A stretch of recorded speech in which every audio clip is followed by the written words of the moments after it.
morning, everyone. Livugenjani, Mangwanani. It's truly an honor to be here today and to talk to you about adolescent HIV, a topic that I'm very passionate about and a patient population that I have the privilege to work with. As all of you know, there are about 1.8 to 2.1 million adolescents infected with HIV, and the vast majority of those adolescents are here in sub-Saharan Africa. There are three main groups of adolescents infected with HIV. Two groups are perinatally infected adolescents. The first are kids who come into care very early on and access treatment and typically do quite well. They have very different clinical and psychosocial issues to the children who are diagnosed later in life, particularly in late childhood and early adolescence. And the third group is made up of adolescents who are infected through sexual transmission as adolescents. We've made significant strides in perinatal HIV infection and in reducing the number of pediatric infections. However, a significant cascade exists. In this study conducted in communities in Zimbabwe, they found that among HIV-infected children of HIV-infected pregnant women, 19% of those who were positive, only 19% were linked to care and initiated on infant art. The remaining 80% are the kids that we see in our pediatric hospitals or the kids who present to care late. So although we've achieved great strides in the PMTCT program, there are still significant gaps. And those gaps are the kids who become adolescents in our clinics. We know that median survival in the absence of therapy for children is very poor. However, a small subset of children, about 13%, survive into adolescence in the absence of treatment. In a demographic survey conducted in Manicaland province in Zimbabwe, between 1.6 and 2.5% of children and adolescents were HIV infected, and a large percentage of those children are unaware of their HIV status. We as healthcare providers provide several barriers to adolescent HIV testing. In work done by Rashida Farran's group in Harare, working in primary healthcare clinics within the city of Harare, they identified 2,800 children and adolescents between the ages of 6 and 16 years who were eligible for provider-initiated testing. Only 76% of those children were offered testing, and only 54% received testing. When they asked healthcare workers why they did not offer testing, there were several barriers identified. Healthcare workers perceived that some of the guardians were unsuitable to provide consent for the adolescents. They misinterpreted the law and felt that they needed to provide both HIV testing to the child as well as the guardian, leading to another barrier to testing, and perceived increased workload primarily associated with pre- and post-test counseling of children compared with adults. So as a consequence, asymptomatic children, male children, and those with younger guardians were less likely to be tested, and male guardians were less likely to consent to testing of children. They found that 5% of those children were HIV infected, and unfortunately, the majority of those kids are kids who interface with the healthcare system. Most of them had vertical infection. More than half had a parent or a sibling who was HIV positive and on ART. As providers, it is critical that we ensure that we test the children of all of our patients and the siblings of our pediatric patients as well. And most of those children had attended a primary healthcare clinic at least once in the past 6 months. If we do not test these children, many of them present to care late with very advanced disease. The third group is adolescents who are acquiring infections sexually later on in life. Data from here in South Africa shows that adolescent girls are at highest risk of infection. In sub-Saharan Africa, 7 out of the 10 new infections in 15 to 19-year-olds are occurring among adolescent girls.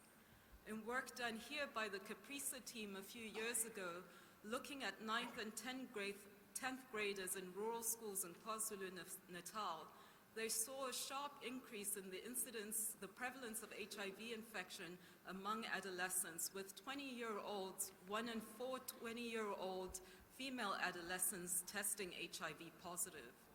They identified many biological and socio-behavioral factors associated with this.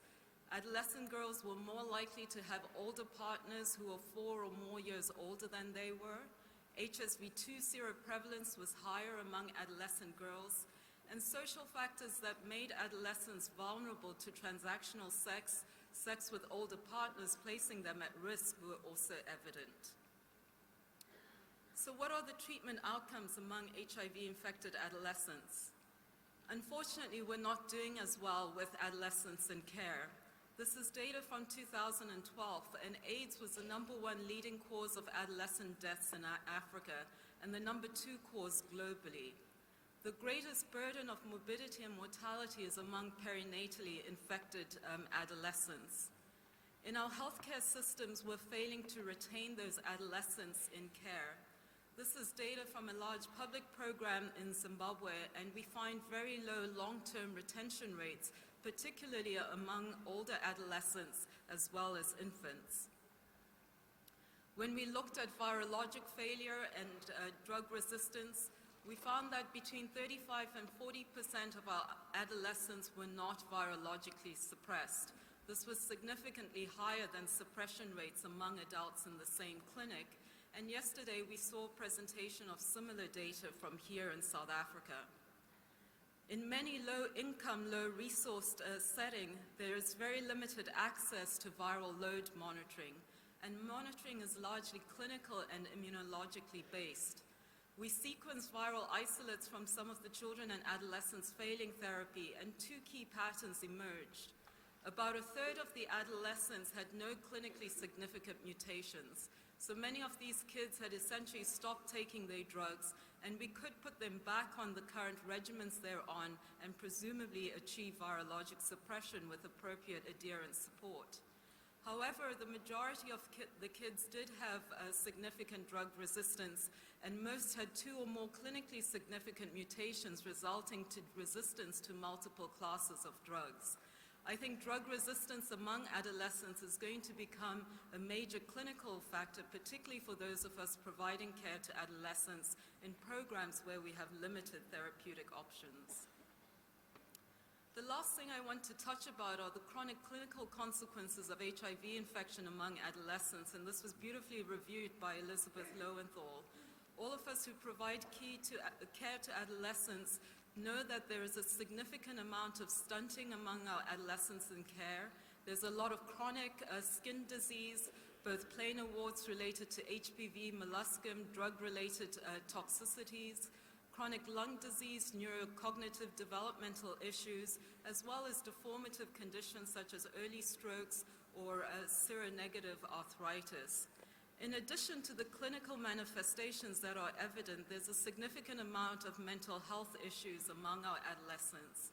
In a study done by Shamiso Jombo and Camille Kidia in our group, looking at depression among adolescents, they found very high rates of moderate to severe depression, ranging between 15 to 30%, and found a strong association between age of diagnosis or disclosure and severe depression.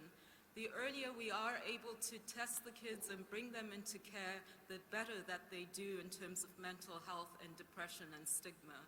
We also identified very high rates of internalized and perceived stigma among our adolescents and young adults. We then talked to our adolescents and heard about their experience, and some of our kids are maturing from childhood to adolescence under our care and transitioning through a number of psychosocial and behavioral issues. I'll just read one quote from an adolescent within our cohort who said, "When I was young, I just accepted it because I did not know what it means. But when I was in Form 1 or 8th grade, I started wondering what had happened. Because sometimes when I was at school during guidance counseling lectures, some people would say negative things about people living with HIV. They were not aware that I was also positive, but they actually thought other people were positive, not me. Like this other slim boy, so they thought he was a sick person. They did not know that I was positive, so I decided not to tell them, and I thought it was better that way. So when I was in Form 1, I would talk like a person who is negative, but I'd say encouraging words such as it's all about accepting that you were born like that. The children and adolescents and young adults that we take care of deal with a myriad of clinical and psychosocial issues that I know at that age I could never have been able to deal with. So we are asking a lot from our adolescents, and in addition to all the clinical, psychosocial, socioeconomic issues that they're dealing with, we're asking them to take drugs every single day. I cannot take drugs every single day. And so our 16-year-olds tell us, I would skip here and there. I would then start to adhere again after I fell sick. So I think the challenge is for us as healthcare providers, clinicians, and scientists to develop new solutions for our adolescents living with HIV, be they biomedical solutions such as depot-infused drug formulations, or a cure or therapeutic vaccination, as well as system-wide improvements that enable us to provide better care to our adolescents and ensure that they are retained in clinical care. So to summarize, we've made significant improvements in pediatric HIV infection and reduced the number of kids acquiring HIV infection. However, there remains a significant cascade, and that cascade translates into many adolescents entering into care late and becoming patients within our adolescent clinics. We need to improve our care systems, optimize retention and care, increase access to virologic monitoring, and improve outcomes on ART for our adolescents so that we can reach 90% virologic suppression rates. And we desperately need to find evidence-based solutions that will enable us to provide comprehensive care that includes clinical care, mental health care and support, and psychosocial support for adolescents living with HIV. I thank you for your attention and thank the numerous people who work with me on this and our numerous funders as well. Thank you.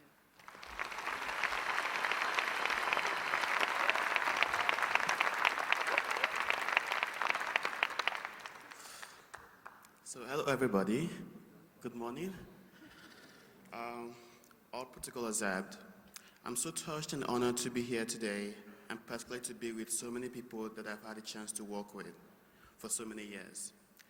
I want to say a big thank you to the International AIDS Society and the South African government for putting this conference together, and to AVAC and the Global Forum for MSM and HIV for helping making sure I'm standing here today. I accepted the honor of giving this plenary presentation, but I want to stress that the honor goes to all of the young people who are activists around the world, particularly those who fall into the category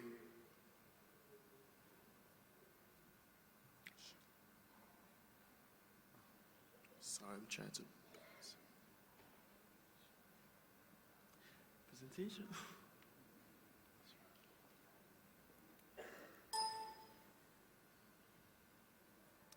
Thank you. Okay.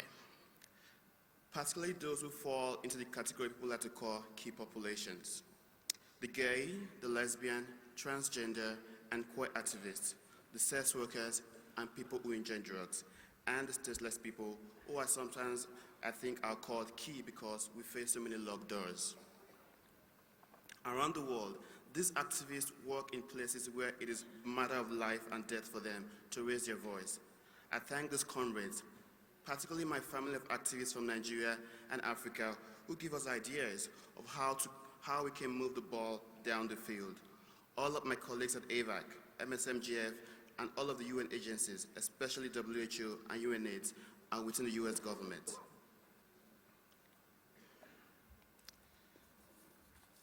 My job today is to talk to you about young people. So to start this off, I would like to do a little survey. I think you've been sitting for a long time, so it's a chance for you to get some exercise. So raise your hands if you remember this picture.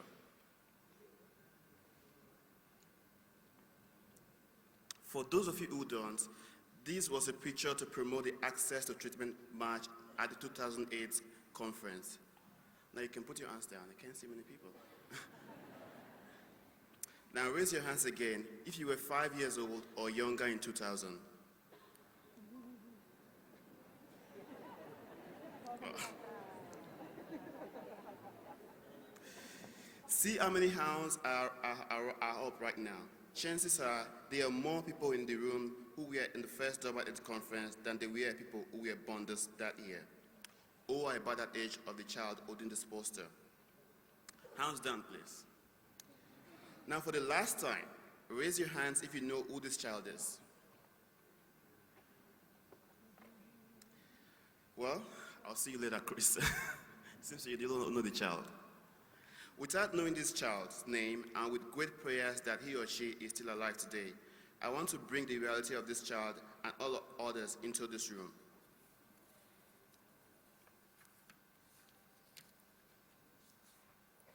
This child, who will be nearing or just past 20 today, and all the children born in 2000, the year at the Durban AIDS conference, are part of the people I'm calling the Durban Generation. They are the youth and adolescents who were just coming into the world the last time the world met here to talk about AIDS. As we saw from the show of hands, there aren't enough members of this Durban Generation in the room today, but I'm going to do my best to make sure their lives, is my life, a reality for you. When I say you, I will do throughout this presentation. I'm talking to those of you who remember this poster because you were there as a conference delegate in 2000. You are also a Durban Generation. You have established your lives and careers around the work that emerged from the amazing meeting, that terrible time, and you have fought tremendously hard. Many of you still do. But as I will discuss, sometimes your talk is better than your work, and your money isn't where your mouth is. So from one Durban generation to another, here's what needs to change.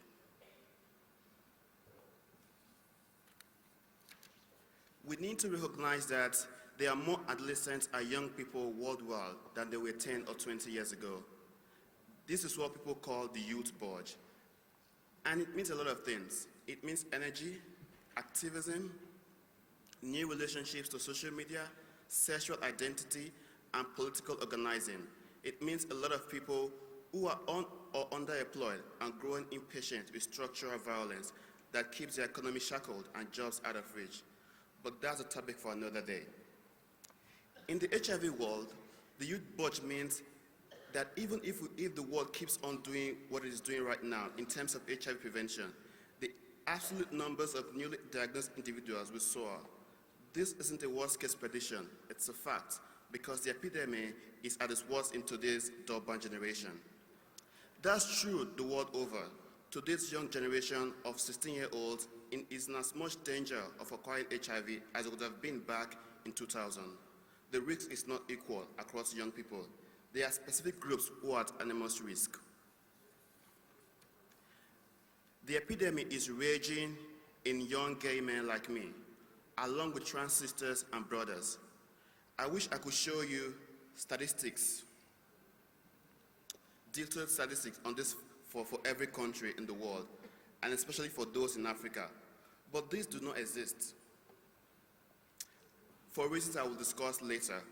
But maybe it's enough to show you this figure from the United States, the country where I now live, and where 72% of new infection in 13 to 24-year-olds happen in MSM. The US is a prime example of resource-rich nation which is allowing its epidemic to flourish in context of racism, homophobia, economic violence against people of color. African countries with fewer resources have the same issues, but for most part, it do a terrible job of counting or acknowledging population of gay men and other MSM. The recent analysis of situation in South Africa, a country that at least does not criminalize sexual minorities, is applicable across the region for young gay and transphobia. This is a reality for Durban generation.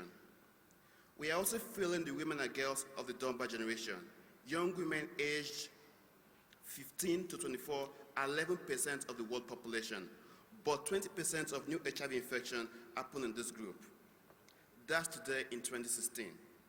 I'm a young gay man, and I know some of you are surprised that I'm bringing up adolescent girls and young women. We are surprised because we talk about population in silos. All this week, we will talk about key populations in one room and adolescent girls and young women in another room. Guess what? We are the people you are talking about, and we aren't served by this division. We aren't served by funders or programs that pit groups against each other, compete for scant resources. We are all young people. We have different issues and different priorities, but we are the epidemic and we will not be divided. I want to recognize the amazing youth activism throughout this meeting, including today's young activists demanding condom and access to menstrual hygiene in schools. These are basics, the essential.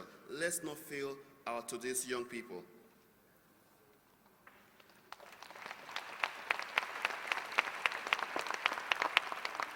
I also want to recognize the young transgender people and people who use drugs. And many of us wear multiple hats, selling sex, using drugs, expressing our gender and sexuality in different ways. It's been a long morning, I can see. Statistics make our mind wander, and I want to bring you back. I want you to let's make this real. This is my friend. His name is he is a young Durban Generation. His name is Daniel, and he was born in Cross River State, Nigeria. Atlanta, as we call him, was a cook. I actually think he's the best cook I ever met. We live in the same room back in Nigeria, in Abuja. We're five of us in that room.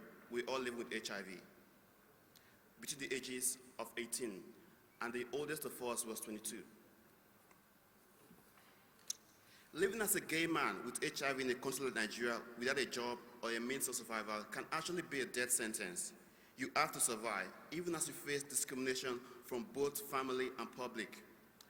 When I got the job as a palliative care officer at one of the PEPFAR-funded NGOs serving gay men living with HIV in Nigeria, Daniel became my client and my friend at the same time. We had clinic days every Thursdays. I saw clients right after they saw the doctor or the nurse.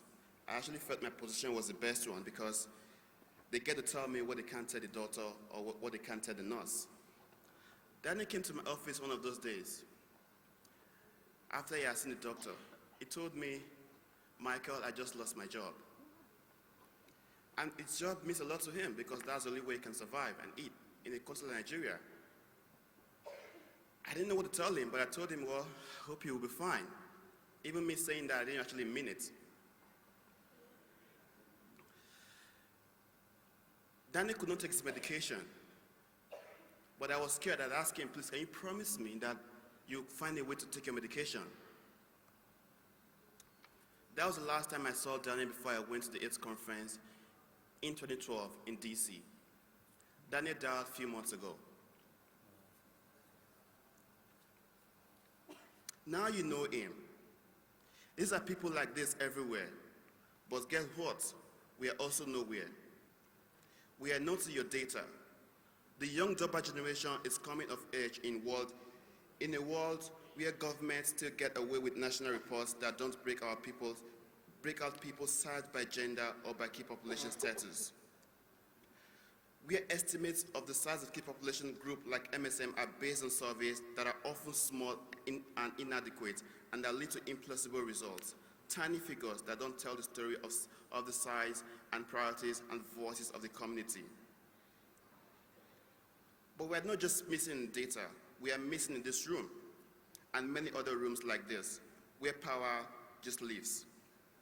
Just like that at the UN HIV high-level mistake on AIDS last month, gay men and transphobia and trans people were systematically excluded from official activities by a block of member states. Language on sexuality education and rights of women and girls was weak. Language of key population, including gay men and transgender women, was weak. Language on harm reduction and human rights of people who inject drugs was weak. And throughout it all, we were told by so many people that we leave no one behind.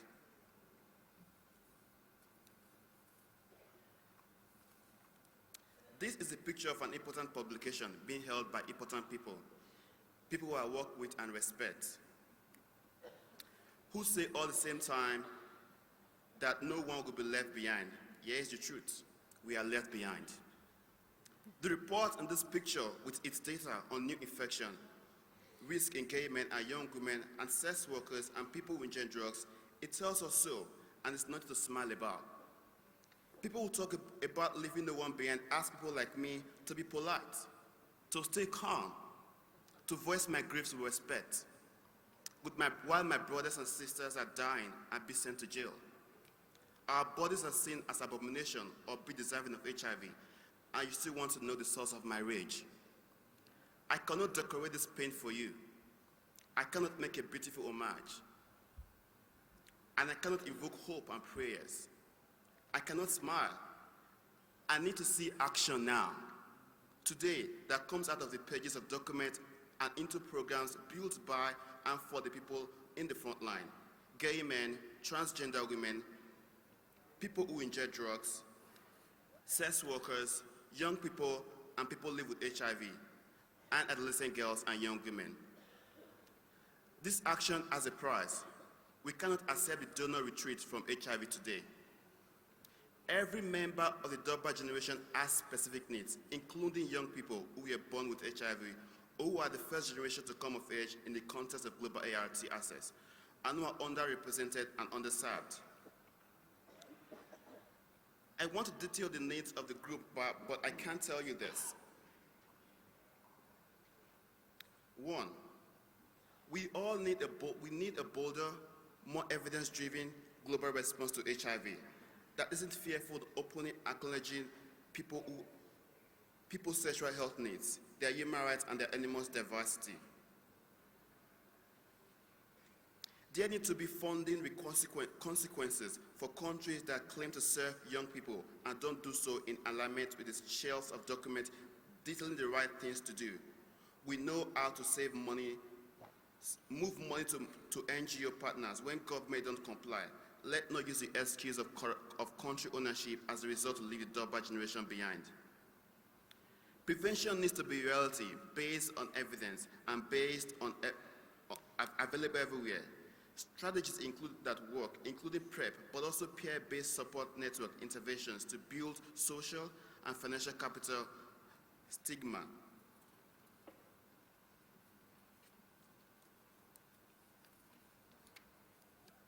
Reduction and more to be rolled out to everyone everywhere who needs them, not just groups that are easy or politically acceptable to reach.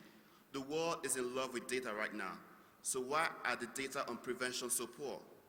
You start counting us when we acquire HIV, and even you don't name us by our identities. PEPFAR, Global Fund, national government measure, monitor, report, deliver prevention and treatment that works. You can't do programs for us without us. And I don't mean without us as unpaid ambassadors and guest speakers and panelists. I mean without us as funded partners. I want to see an annual audit of civil society funding in countries that breaks down the groups receiving these grants by the people who lead them.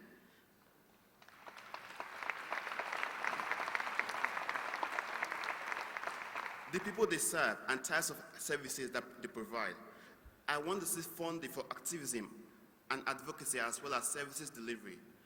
I want you to understand that if you just keep saying no one will be left behind, the Durban Generation will acquire HIV. People like Daniel will keep dying, and so will the hope of HIV, but to the hope of ending AIDS by 2030. Finally, I want to urge all of us to address the division that exists between human rights and HIV agendas today. 16 years ago, access to treatment was a human right. It still is. But in the intervening years, the activist movement have lost some of its momentum. The promise of science and the years of major money dulled some of our reflexes. We let human rights issues, gender issues, LGBT issues move into separate space. HIV was left to doctors, technocrats, and small group of activists. Now, when I try to get my African LGBT colleagues to join in HIV issues, I face an open battle. It's not the issue they are funded to work on, or stigma keeps them from joining. On this, both the young Durban generation and the older Durban generation, whether you were born in 2000 or carry a banner at the conference, and right now, I'm showing all the slogans on the premises, all the empty rallying cries that have happened in rooms like this over the years. You know, we all know that human rights is fundamental to the fight against HIV. that the right to health is human right and that science alone cannot save us. But that without effective medication, we also lose our strength and sometimes our lives. We need to work together now. We need to reset the focus. We can't have any more empty slogans. We need to understand that without uncompromising visionary rights-based agenda for an HIV to end HIV, the cycle will go on, and we can do better for today's 16 years old. We must, I hope, you join me in starting this. For the first time in 12 years, my mom is actually going to see this video today. I lost my dad 6 months ago, and before he died, for the first time in 12 years, he gave me a call just to say he's sorry. I was 17 when my dad abandoned me and asked me to leave the house just because of who I love or who I sleep with. I ended up in the street and acquired HIV. He didn't speak to me for 12 years, and he made sure my family, my siblings, did not see me.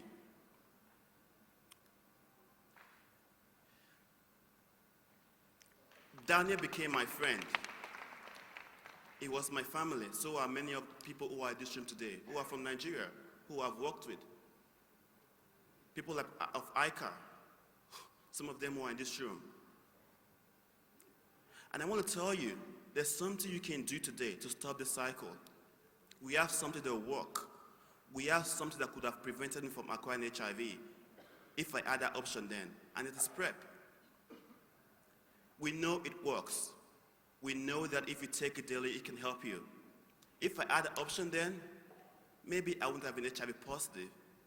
Or maybe if my government provided a safe space for me and made it possible or acceptable for my family to accept me for who I am, maybe I would have acquired the dream that I had. I wanted to be a petrochemical engineer. That was my dream then. I wanted to go to school to become a petrochemical engineer, but now I'm an activist, which I think is better off. Right? I think it's better off.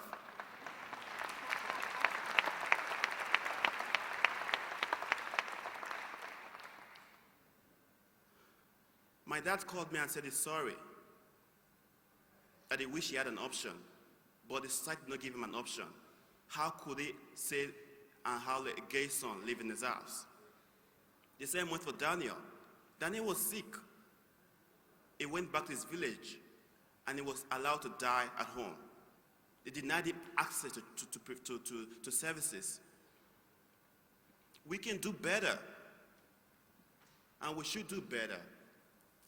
This shouldn't prevent us from providing services for people who need them. Being gay or being transgender or being a sex worker shouldn't prevent you from accessing HIV services, because it's our human rights. It's our right. And I know some of you are surprised that I'm standing as an African. Yes, because I'm African. I'm proud to be a Nigerian from Benin City, but I'm gay too. And that should prevent me from going home. I have not gone for the past 4 years. I miss my family. I miss my friends. And finally, my mom wants to see me, but she can't see me because I'm a refugee somewhere else. We all made that, and we should change that. And we can do better in today's future. And we can do better. If you cannot help me, you can help the next generation. You can help the Durban generation of 16-year-olds. That starts from today. We don't have to be here 20 years from now. I hope we are not. I hope we don't have a reason to.